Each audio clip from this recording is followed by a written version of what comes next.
Salam alaikum. Donc, dans le premier cours, nous avons parlé essentiellement des éléments qui constituent une chaîne de transmission numérique.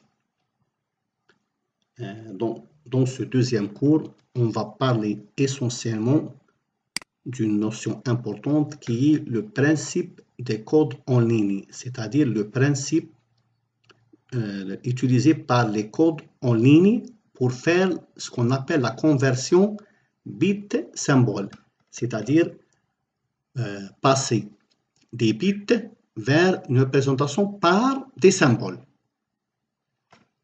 Mais tout d'abord, on va commencer par la définition, par donner deux définitions importantes, cette définition-là et cette définition-là.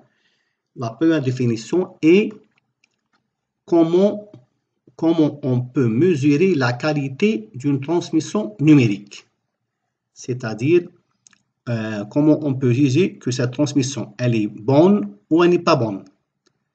Donc la qualité d'une transmission numérique dépend de la fidélité avec laquelle les bits du message sont restitués au destinataire. C'est-à-dire, si on envoie 0, on trouve 0. Si on envoie 1, on trouve 1. Comme ça, il y a une fidélité dans la transmission du message. Donc, cette qualité se mesure en évaluant la probabilité ou bien en calculant la probabilité d'erreur par élément par bit, définie comme la probabilité de prendre une décision erronée sur un bit. C'est-à-dire une décision erronée, c'est-à-dire que le récepteur peut décider qu'un bit 0 a été reçu alors que le bit émis par l'émetteur est un 1. Donc là, c'est une décision erronée, ce n'est pas juste. Maintenant, on va parler de la transmission en bande de basse. Une transmission en bande de base signifie que les symboles à émettre dans le canal de transmission ne subissent pas une translation de leur spectre autour d'une fréquence porteuse. C'est-à-dire que la bande de base initiale du message reste la même lors de la transmission. C'est-à-dire la plage de fréquence que le message occupe reste la même lors de l'émission. Alors que la transmission par onde modulée, ce n'est pas le même cas. Les symboles à émettre modulent une porteuse. Il est clair que la transmission en bande de basse, c'est l'inverse de la transmission par onde modulée. C'est-à-dire que dans la transmission par onde modulée, on utilise une fréquence porteuse et cette fréquence va faire une translation du spectre du message original. Vous vous rappelez, lors de la communication analogique, nous avons étudié la modulation d'amplitude, les modulations d'amplitude, de phase et de fréquence pour le cas d'un signal analogique. Nous avons bien vu que le message est la porteuse, le message est contenu dans la porteuse appelée onde modulée.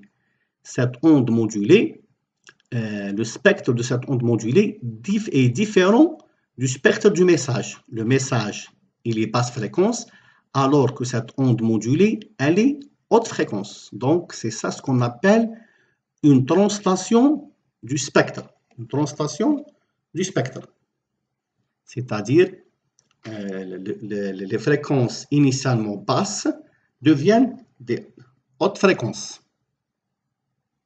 Et nous avons donné des exemples, nous avons vu ça en détail dans le premier chapitre, dans le premier semestre, dans la matière communication analogique.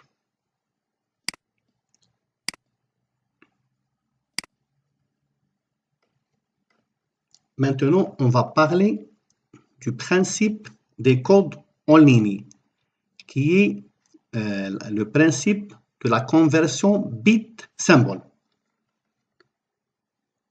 On va considérer un message qui est constitué d'une suite infinie. On veut dire par infini ici que c'est une suite importante ou une suite très longue de bits alpha k. La notion k désigne l'instant d'émission. Alpha k, il est émis à l'instant kTb. Par exemple, alpha 1, il est émis à l'instant 1 Tb. Alpha 2, il est émis à l'instant 2 Tb. Alpha 10, il est émis à l'instant 10 Tb. Donc, le principe du codage en ligne consiste à associer à chaque bit alpha k du message un signal SI de T de durée Tb, appelé symbole. Donc, c'est-à-dire, le principe du codage en ligne, donc le bit alpha k, on associe au bit alpha k un signal SI de T. Donc, ce signal SI de T peut prendre deux valeurs. Ou bien la valeur S0 est égale à 0, ou bien la valeur S1 est égale à 1. Cette valeur-là dépend de la valeur du bit alpha k.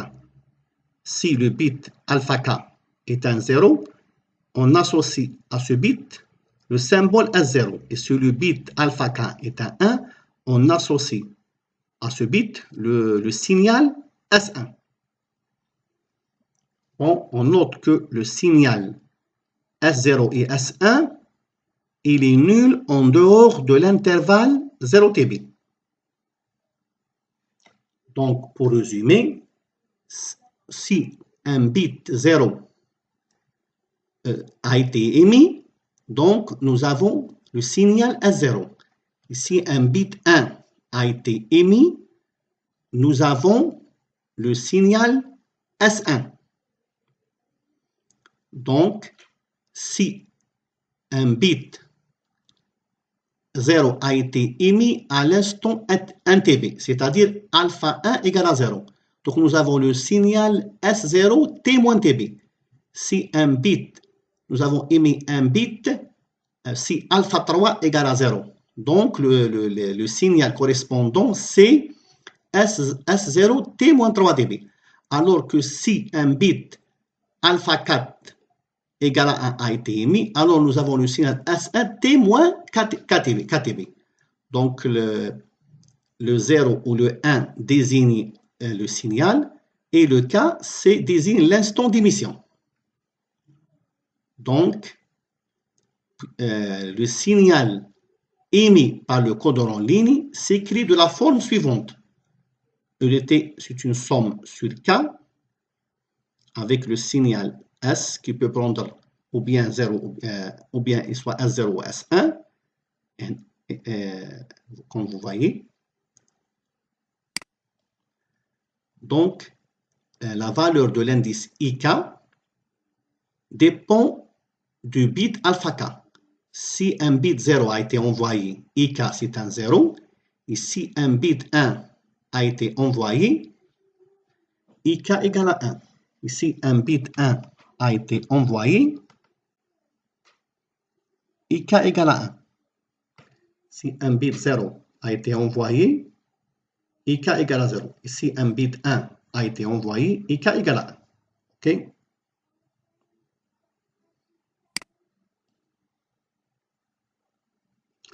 Donc, pour les codes en ligne que nous allons présenter dans ce cours, les signaux S0 et S1 peuvent s'exprimer à partir d'une forme d'onde unique H de T dont la durée est évidemment égale à Tb. C'est-à-dire, on va construire les signaux S0 et S1 à partir de la fonction H de T.